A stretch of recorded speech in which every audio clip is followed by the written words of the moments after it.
Hey Asterisks, welcome back to another episode of Ad Aster. For those just turning in, Ad Aster is the youth-led podcast of the literary magazine Aster Lit, which focuses on cross-cultural connections within the writing world. I'm your host, Jessica, and I want to give all of you a heartfelt welcome to episode number 37.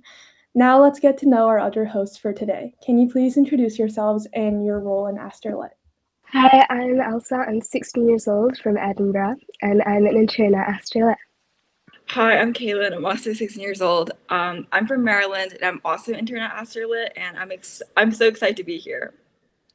Okay, so today we're going to be discussing film adaptations. And just to get started, I wanted to ask, what are some of our favorite film adaptations? My favorite film adaptation is Pride and Prejudice, with Keira Knightley and stuff. I think it's because I'm really into the costuming in that movie, and I just felt like it wasn't like I guess it wasn't like super period accurate, but I feel like it was enough for me to feel really immersed, and it's also one of my favorite books. So yeah. I think I'd say I really like the Romeo and Juliet adaptation with Leonardo DiCaprio, where they did a more modern take on Romeo and Juliet, and they really changed a lot of the setting and props that they used. I just thought it was so interesting the way that they had chosen to adapt it.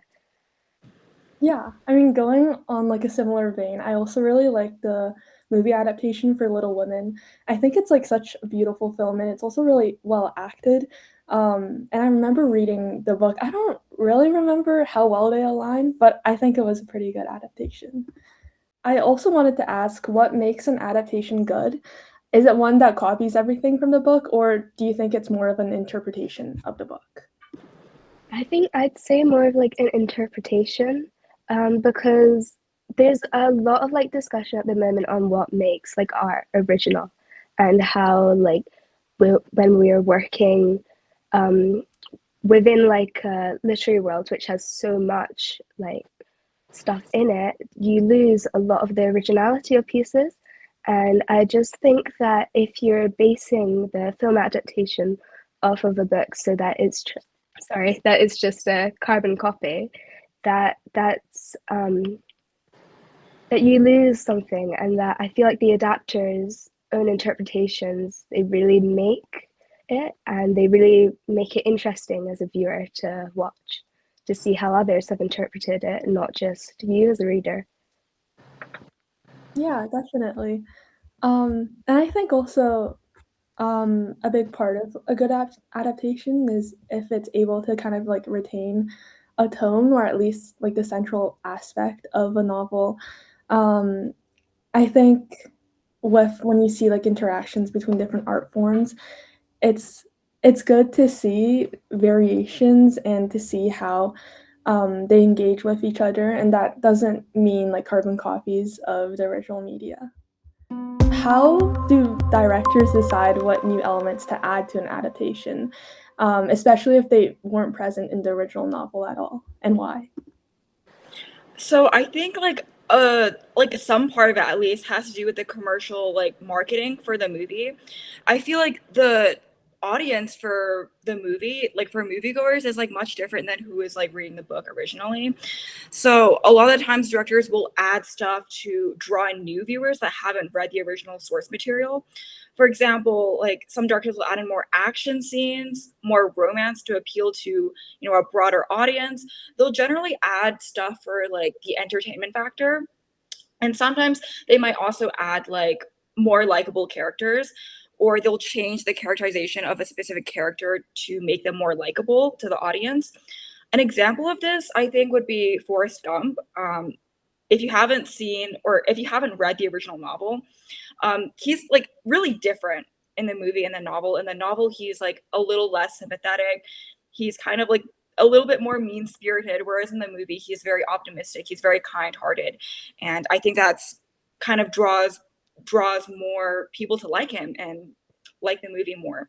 And so I think like the commercial aspect is kind of a large part in what directors decide to add to a movie.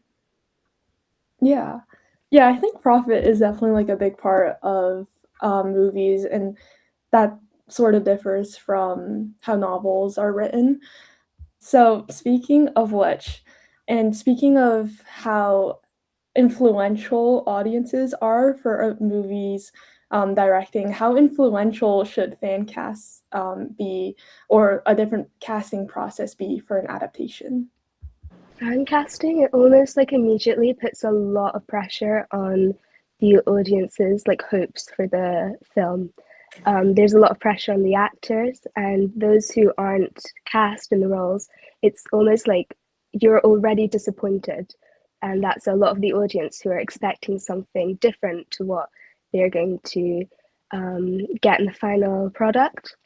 I think it is influential to a certain point, um, but it shouldn't be the only like thing that guides casting directors and the casting process, especially as there's definitely a lot of like unknown people who would fit these roles that haven't made it to Hollywood yet, aren't as well known as the major actors that are being recommended for these roles.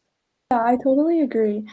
Um, I also wanted to discuss more controversial examples of movie adaptations. I know that we talked about our favorite movie adaptations in the beginning. Um, do you guys have any examples of controversial um, movie adaptations where the audience might not have been exactly happy with how the directors decided to interpret the book? I think a more recent example is Wuthering Heights, the 2026 adaptation. And I think it was like a combination of a lot of things that made people kind of wary about watching the film and their reception to it. Um, I think I think for example, like the film was like a huge divorce or separation from what the book was kind of about. I felt like the film was more campy, it was more surreal, it was more modern than the gothic novel that was originally written by Emily Bronte. And I think one aspect of this, like in terms of like visual visual like signaling to the viewers and audience is like the costuming.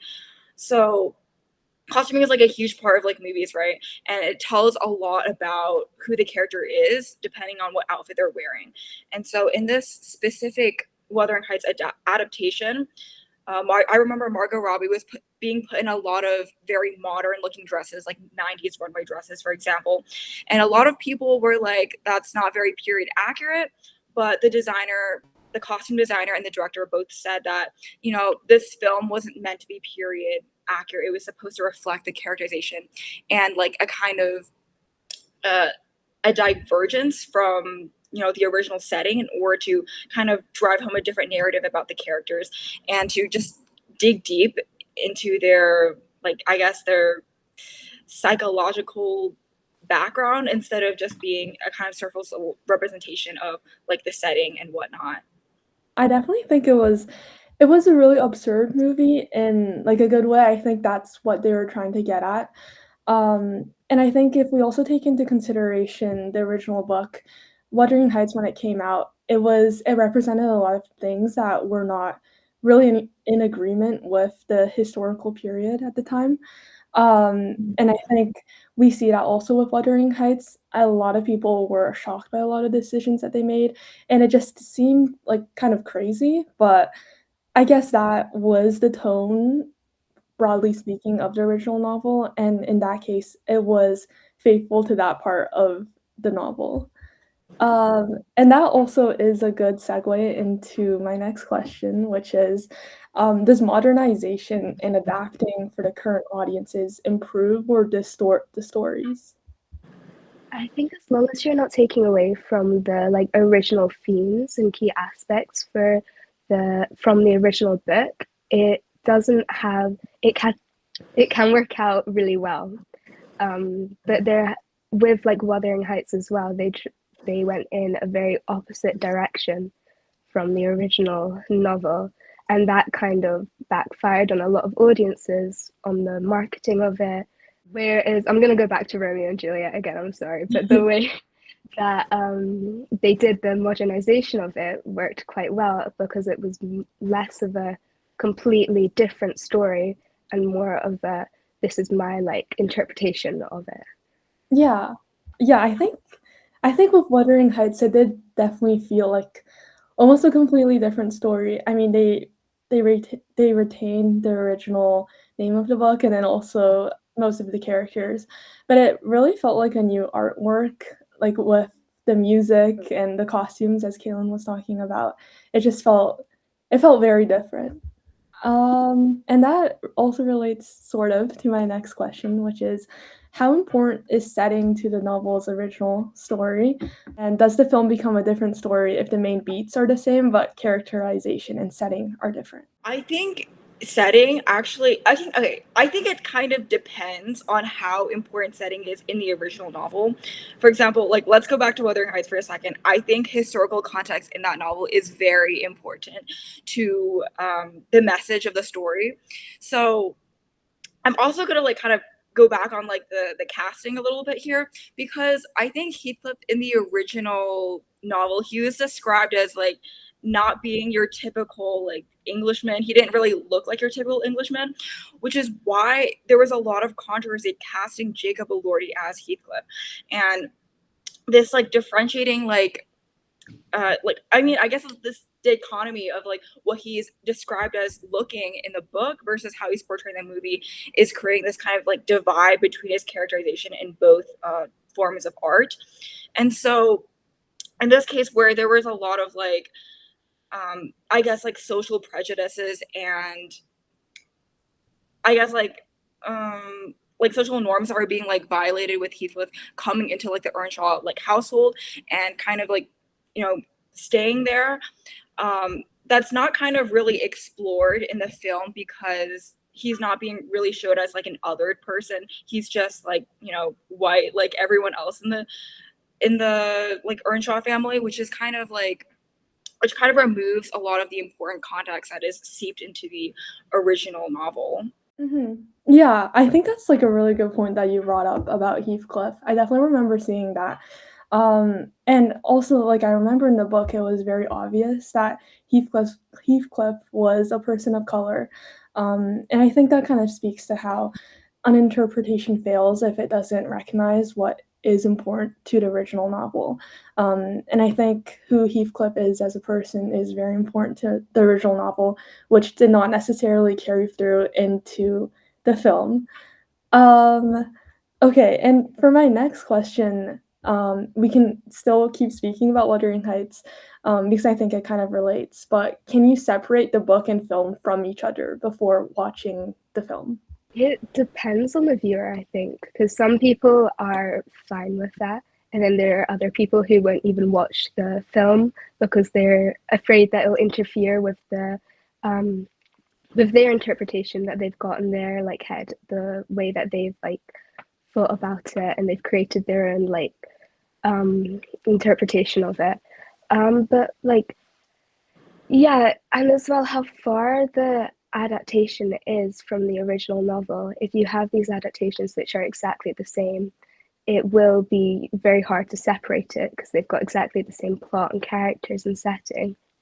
But when you have someone who's taken a very creative and like artistic choices like in Wuthering Heights, you could separate it, I think, because there are a lot of different creative choices, even if the shop is the same or yeah. Mhm.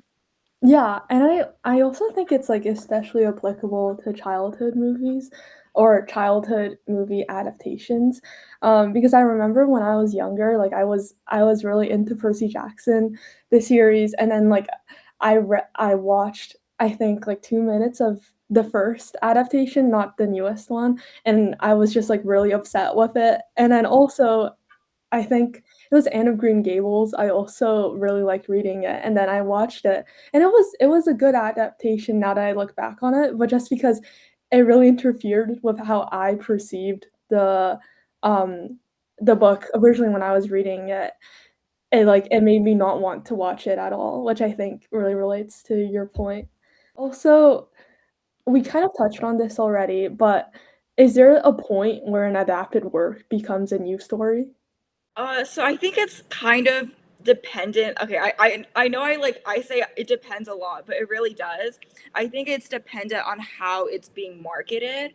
So for example, if it's being marketed as a faithful adaptation, you'd expect it to be, the same story, to retain the same storyline, to contain the same characters within their same personalities and characterizations as in the original source material. But this kind of does change when the director like comes out and says this is a story, or this is a film that is loosely inspired on the source material, or this is a film that is a reinterpretation or a retelling. I think in those cases it definitely becomes something new. Like if the core of the movie is like changing in some sort of way, I think it's fundamentally a different story. But going back on that, like I'm just like remembering something, going back on that setting point, there are some like fables, or like like fables that are given like certain classifications based on like what the story is about. And that kind of reminds me, like these plots are like being recycled on the line. But if these plots aren't being recycled and they're being turned to something new, I think that kind of signifies that there is a change in the story itself, and therefore it should be considered a separate story altogether. Mhm. Yeah, and on your point of how, like, a film is being marketed as, like, whether it's a loose interpretation or, like, a very close adaptation, what do you guys think, like, Wuthering Heights, the movie, was marketed as in the beginning? And if that's, like, the reason there was so much outrage around it after it was released? Um, I actually can't remember how it was marketed, but I do remember there was people were expecting it to be as far away Mhm. from the original plot as it was. So maybe there could have been a way that they could have shown that better in the trailer or something, exactly. That it went beyond just costumes and the soundtrack, that they'd changed some of the key themes as well, or they'd put in scenes that weren't in the original novel to cater to like a modern audience, so that when people were watching it, that's what they were expecting, instead of an Emily Bronte, like um, instead of the same as an Emily Bronte novel. And maybe it would have had a better reception if they'd done that. How much do the readers and movie watchers of a certain story overlap, and what kind of directorial decisions are made to appeal to movie watchers? I think we have touched on this before, but I'll just like reiterate what has already been said. I think that there's a certain demographic of movie watchers that are the book readers, or like consumers of the original source material. Like they're coming to the movie to see either like a spin-off of like something they're really passionate about, or they're trying to see like a faithful readaptation or adaptation of something they've already pictured inside their head. And so they're going to the movie to see that. And of course, a adaptation is going to have aspects that appeal to different viewers and different portions of the audience. And so I think I feel like there's not that much overlap between people who are coming to see the movie because of the original source material and people who are seeing the movie because of the movie itself, not because of the original source material. And directors definitely have, or make creative decisions that try to draw in these like non readers of the original source material by adding stuff that's for entertainment and stuff that's going to be more broadly appealing to people who have never seen the original. Yeah. And I think for directors of film adaptations, it can sometimes be easier because you can sort of like transplant the original enjoyers of the book to your new movie that you're making. But I think I agree with you. It's still difficult because a lot of people might be very hesitant to try to watch an adaptation of a book that they really enjoy.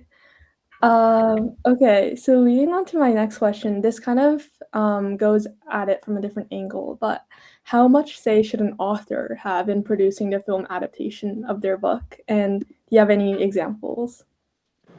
I think the author should have quite a big say in the scenes that have been added, because that's something new that wasn't in the original book. So they should be able to see how it fits in with their original vision and how that would like change what they were originally going for.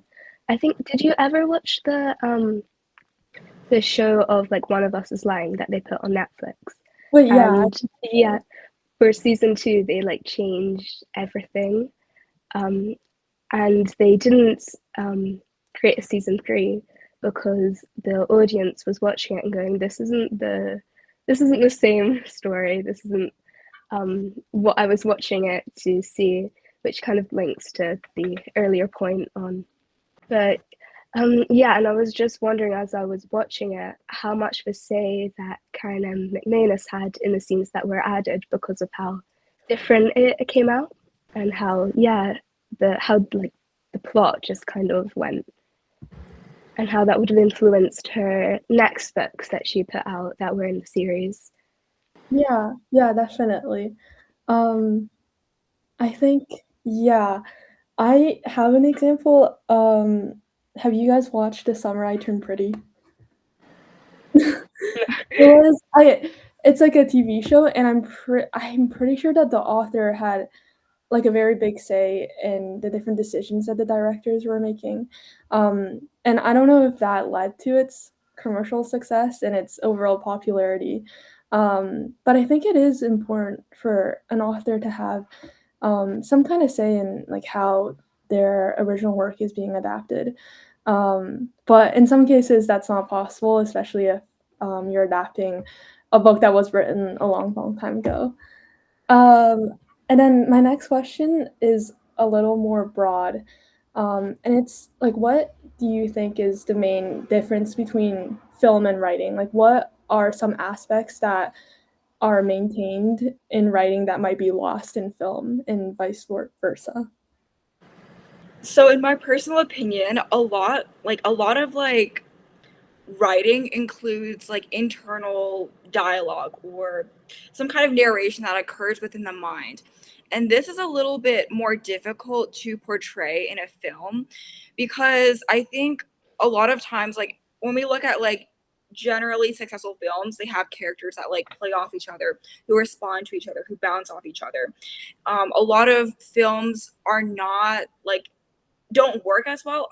Maybe not like don't work as well, but are a little bit not as engaging if there's only one person, with their own thoughts. But whereas in a film, whereas in a book, you can have that one person sitting with their thoughts and they could go into their thoughts, they could, analyze their thoughts a little bit deeper. And that's kind of a part of the reading experience that you gain.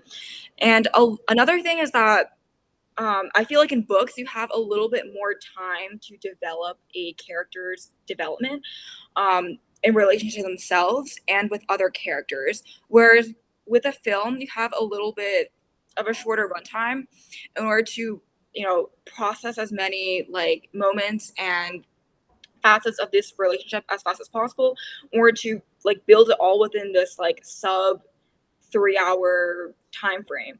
And that can kind of become a detriment to many movies because they don't properly build these relationships that are deeply explored within a book. And if these relationships are very complex, the length of a movie just doesn't have enough time to really explore all of that. And so I think that's one of the main differences between a book and a movie is just like the runtime or the amount of time one spends with the material. Relating to that, how well do you think vulnerability is transmitted in a film compared to a novel or any piece of writing? Well, I think with the same idea as Kaelyn, with the kind of internal monologue, you can't really get the same honesty and openness in that you have when the narrator is sitting down and like admitting that to themselves. And when you try to put that across into a conversation with two people, I think there's a lot that gets lost or that loses a bit of its reality when you're at a point which is so honest and so open or so vulnerable that it's that they don't want to admit it out loud, and you're having to go from that to try and incorporate that into a conversation between two people. Some parts of it I think just have to get lost in that adaptation. Yeah. Yeah, I totally agree with what both of you said. Yeah, I think that a lot of vulnerability occurs internally, which is a lot easier for like books or poems or any kind of writing to do. And I think that films have a good way of displaying vulnerability, but like most of the times they're pressured by an audience or driving a plot or commercial success where it doesn't make sense to dwell too much on like an internal monologue or something like that. Before you're watching an adaptation of a movie, do you create like a mental movie inside your head and like how much do you think that influences readers who are preparing to watch an adaptation? Yeah, I definitely do. Like, especially if I feel really strongly about the source material that's being adapted. For example, if I really hate it, I'll have a very clear image of what I'm expecting. Or if I really love it, I'll also have a very clear image of what I'm expecting.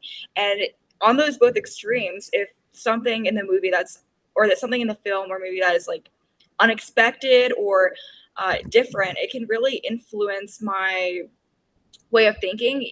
Like, if I had not read the original source material. Um, for example, I think like a lot of the times when you read about like character descriptions that you have like their physical appearance and whatnot, and a lot of times it's not that important. Sometimes it is very important, but sometimes it's not important. But I always like sort of construct like this mental image of what the character looks like, how they talk, like how they act within my mind. And if there's something that is conflicting with that in the film adaptation, I'll kind of like I'll kind of be put off by it throughout the entirety of the movie, and I think that really influences the way I see the movie. Again, if I had not, constructed that mental image beforehand. Hmm. Yeah, and also like just taking a step back, do you guys find that film adaptations are oftentimes better or worse than their novel counterparts? I think it really depends on the adaptation because there are some that have almost like eclipsed the original novel, like The Godfather. You never really read the original book because the movies have gotten so big, but like that's quite rare. Usually when you're usually when you're working off like original like source material, it's quite hard to get the same like effect as the original like novel has. Um, because it's an interpretation, it's not your original ideas. You might not feel as strongly about certain scenes as the original author has, so it could be hard to feel as passionate about that, or there could be many different reasons why it just doesn't come off as well as the original book has. I was speaking about Percy Jackson earlier, and I think there's two adaptations. One of them was the first one was a movie, and it had like horrible reception. Everyone hated it. And then the US one is a TV show, and I think people like it a lot more. But I guess that's not the best example because I think the first one just was not faithful at all to the original novel. There's like a lot of weird like character stuff that was going on. And I think it also maybe for budget reasons or something like that, it just wasn't as well produced as the second one. So I guess that's how they were able to set themselves apart. And then also, I'm just remembering this, but I think the author of the series, Percy Jackson, actually had um, a big say in the newest adaptation. And I think he like released a statement where he was like, "Oh, I didn't like the first adaptation at all. It was like not it kind of like mangled my characters." But I guess that's like a little bit of an extreme example. Um, okay, and then how do cultural landscapes of an era affect the films produced during the time? We definitely see that with Wuthering Heights, but if you guys have any like different examples. I think it's kind of similar to like the modernization question and how they've changed certain like themes, and as it gets um as like it changes to try and better fit the audience, and maybe that was why it hasn't been well received, because people have gone, this isn't you've cut out such a major theme that was really important to the novel, and that hasn't grown less important as like times have gone on. I think we touched on this a little bit earlier on, but like how do you think directors decide on what is considered filler in a novel? Especially if we're keeping in mind like time constraints that movies have. Like how do they decide that some aspects shouldn't be on a big screen? And yeah. Okay, that's a good question because I'm thinking of this. I feel like there are some core things that the director would want to keep inside of their movie.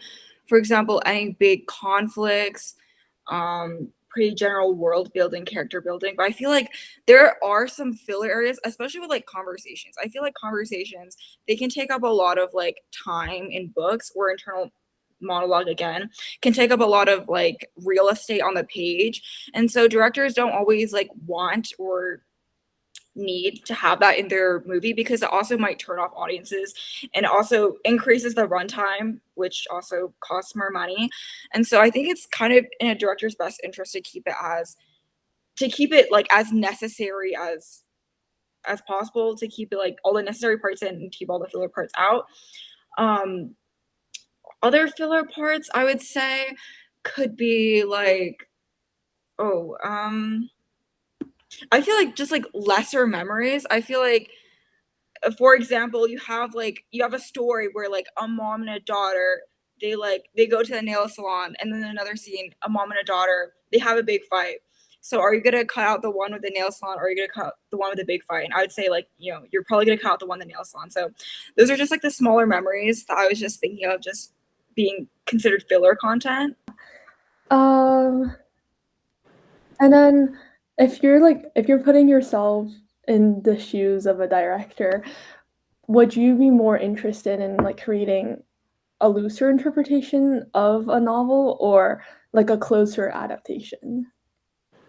I think it would depend which novel I was adapting because there's some which I'm very attached to. So I would want it to be quite close to the original novel because I love that for a reason, and I'd want to keep all the parts that I love in the book.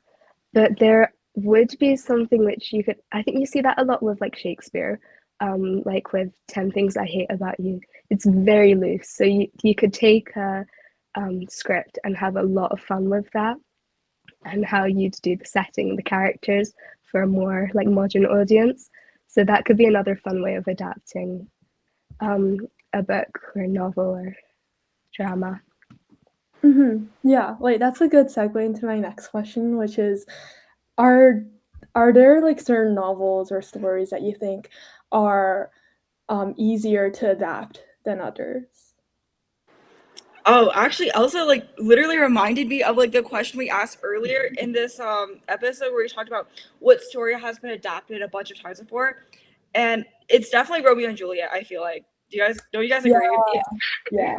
Like all the top of my head, I can think of like the 1960s or 70s version, the one with Baz Luhrmann, and oh my god, the Broadway production. I kind of forgot the title. I'm really sorry, but And the one Juliet. it's kind of become like like a lot of the interpretations of this story are have become very loose, especially in recent years, where the setting has and the characterization has become sort of less faithful.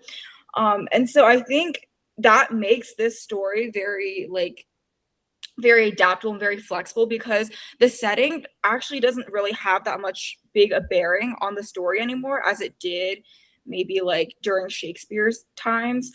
And so I feel like this makes it very easy for directors to pick up and just like plop it down in whatever setting or cultural environment they want, because at the core it's just like two feuding families, with some characters of different personalities on the side. And so, yeah, I think Romeo and Juliet is a very versatile story that a lot of directors have adapted. Yeah, I totally agree. Um, I think it's definitely a lot easier when it's like a story that a lot of people are familiar with, but um, where people know like the rough like backbone of it. But there's not like a really, really dedicated audience to all of the minute details of the original Romeo and Juliet play by Shakespeare. Okay, so my next question is um, what kind of relationship does a reader form with the writer when reading something deeply personal, and how does that differ from the relationship a reader forms with the director when watching a more personal film? I think there's a lot more distance when watching a film. When you're reading a book, it gets a lot more personal when you're reading like a monologue that's as opposed to when you're just watching someone um, someone like going through it, I guess, because there's a lot more description. I guess you can relate a lot more. It's a lot easier to understand what is happening. You can interpret it as well to your own experiences, which I think it's a lot harder to do in film. It's a lot more set in stone. I think with a lot of writing, there's a lot more room to kind of um, release it to what you to how you'd experience it or anything that you'd relate to. So Yeah, yeah, and relating to that point, do you think there's less abstraction that is possible in a film compared to a novel? I feel like because like the whole basis of a film is to show not tell. I feel like there are less abstractions created because you can kind of perceive body language when it's even when it's not like explicitly given to you in terms of dialogue. You can perceive body language, you can perceive tone, and a lot of times like even if someone says like I love you to someone else, I guess you have more like context to work with. I feel like abstractions are really only like a big thing in poetry that is kind of like warned against. But with like novels and like long form literature, I feel like abstractions are less warned against because you just have that much more context to build off of. Mhm. Wait, yeah, I totally agree. I think films, just for the nature of what they are a lot more literal. Um, and I think also, at least for me, a lot of the movies that I've watched have had like a very big budget and a lot of marketing that have gone into it. And I think there's less of an audience for abstract films, especially when we're thinking of movies that are produced under like very, very big budgets and very big uh, film studios. Okay, so for my next question, this sort of relates to both writing and also film, but um, do you guys think relatability is more important than authenticity, and why? I I think it is important that it is relatable to the point where you're not taking away from the plot. Not everyone is going to be able to relate to the story, but you shouldn't be able to make it so like abstract that no one is able to say, okay, I get that, I understand what that character is going through. Um, so yeah, it should relatability. I think is an important aspect. I wouldn't say it's more important than authenticity, but I think they're pretty much on the same like level, especially in like filmmaking. Okay, just to end it off on something more extreme, are there any film adaptations that both of you refuse to watch, and why? I think I wouldn't watch the film adaptation of One Day because I watched the TV show of that and that was so well done and they did the characters so well that I don't want to watch another interpretation of it and then realize that they've changed it to make them really unlikable because I think the TV show did such a good job of showing both sides of their personality they and how they're both quite flawed that I'd be scared to see what another director has interpreted it as. Mhm. I think for me, okay, my reason is a little bit silly. It's like not as deep, but I don't want to watch like the film adaptation of The Shining by Stanley Kubrick because I can read horror stories. Like I can read, I'm like totally okay with reading like horror novels and stuff, but like I really cannot handle like seeing stuff like on screen. Like I remember I was reading The Shining some time back, and there was just like this scene that just like stuck with me, and I still think about it from time to time. And if it's this like traumatizing to me like in written form, I just don't want to see it and like have it embedded in my memory forever after watching the film. So that's my reason. No, that's a really valid reason. I haven't watched I haven't read the novel, but I think I like watched half of The Shining, the movie. And it was really good. It was really well produced, but it was really scary. So yeah, I totally agree. So that sort of concludes our podcast. Thank you so much for joining us for this episode. It couldn't have been possible without you. For more, follow us on Instagram at aster.lit and check out our website asterlit.org for transcripts and more. Keep a lookout for our latest issue, issue 16, Palimpsest, which we'll be releasing soon through the link in the description, or find the issue on Aster's official website. Thank you for joining me.